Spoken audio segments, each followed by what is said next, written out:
بسم اللہ الرحمن الرحیم۔ السلام علیکم دوستو، اردو معلومات ٹی وی میں ایک نئی ویڈیو کے ساتھ حاضر ہوں۔ آج کی ویڈیو میں آپ کو بتاؤں گا کہ جسر شوکت عزیز کی اصلیت کیا ہے، یہ بندہ ISI کے خلاف کیوں بول رہا ہے، یہ تمام باتیں میں آپ کو اس ویڈیو میں بتاؤں گا۔ ویڈیو آخر تک دیکھتے رہیے۔ ویڈیو شروع کرنے سے پہلے آپ سے گزارش ہے کہ آپ ہمارا چینل سبسکرائب کر لیں اور سبسکرائب کے بٹن کے ساتھ گھنٹی کے نشان پر کلک کریں تاکہ آپ کو ہماری نئی آنے والی ویڈیو کے متعلق نوٹیفیکیشن ملتا رہے۔ دوستو، پاناما لیکس پر احتجاج کے لیے جب عمران خان نے نومبر 2016 کو اسلام آباد لاک ڈاؤن کی کال دی تو اس نے آج خود نوٹس لیتے ہوئے اس کال کو غیر قانونی قرار دے دیا اور حکومت کے خلاف ہر قسم کے احتجاج پر پابندی لگا دی۔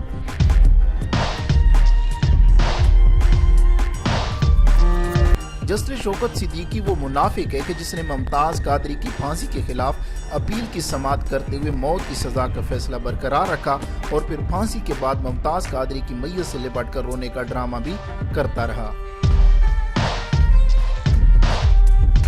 جسر شوکت صدیقی کے خلاف 2015 میں CDA کے حکام نے کروڑوں روپے اپنے رہائش گاہ کی تزئین و آرائش پر خرچ کرنے کا ریفرنس دائر کیا۔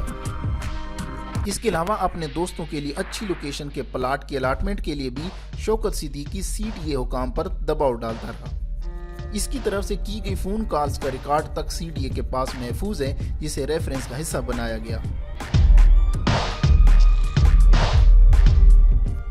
شوکت صدیقی عدلیہ بحالی تحریک میں افتخار چودھری کے ان 5 وفاداروں میں شامل تھا جنہیں بعد میں افتخار چودھری نے مراز سے نوازا۔ اطہر من اللہ بھی اسلام آباد ہائی کورٹ کا جج بنا اور شوکت صدیقی بھی۔ افتخار چودھری کی معزولی سے قبل اسلام آباد میں افتخار چودھری کی منمانیاں عروج پر پہنچ چکی تھی۔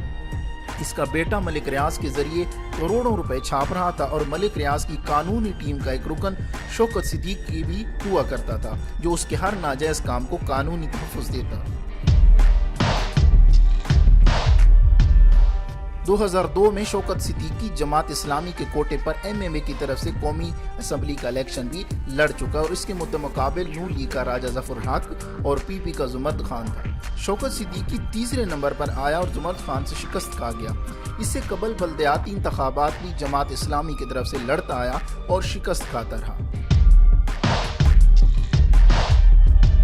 شوکت صدیقی کے خلاف 2015 میں ریفرنس دائر کیا گیا، سب ثبوت فراہم کر دیے گئے۔ قواعد کے مطابق جوڈیشنل کونسل میں کسی جج کے خلاف ریفرنس کی سماعت ہمیشہ ان کیمرہ ہوتی ہے، چنانچہ اس سماعت کو متنازع بنانے کے لیے شوکت صدیقی نے اوپن سماعت کا مطالبہ کر دیا۔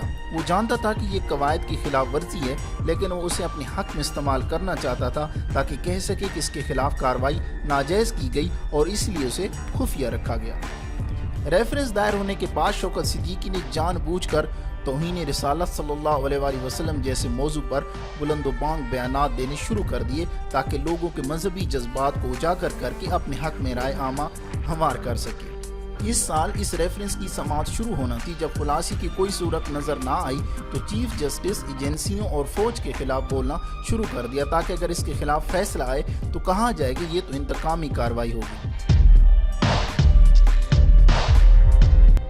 آخری اطلاعات کے مطابق اس مہینے کی 7 تاریخ کو چیف جسٹس آف پاکستان نے جوڈیشنل کونسل سے درخواست کی کہ وہ شوکت صدیقی کے خلاف سماعت ان کیمرہ کی بجائے اوپن کورٹ کرے اور مزے کی بات یہ ہے کہ جوڈیشنل کونسل کے اراکین نے یہ مطالبہ منظور کر لیا۔ اب 30 جولائی کو شوکت صدیقی کے خلاف ریفرنس کی سماعت کی تاریخ مقرر ہو چکی تھی، چنانچہ 8 دن رہ گئے تھے۔ جان بچانے کی کوئی صورت ممکن نہ رہی تو شوکت صدیقی نے نون لیگ سے ساز باز کر کے اپنا آخری پتہ بھی کھیل لیا اور فوج کے خلاف وہی زبان استعمال کرنا شروع کر دی جو انٹرنیشنل اسٹیبلشمنٹ کرتی آئی ہے۔ ISI کیا کرتی رہی ہے اور کس طرح حکومتیں بناتی آئی، یہ شوکت صدیقی اس وقت بھی جانتا تھا جب وہ 90 کی دہائی میں جماعت اسلامی کا رکن ہوا کرتا تھا۔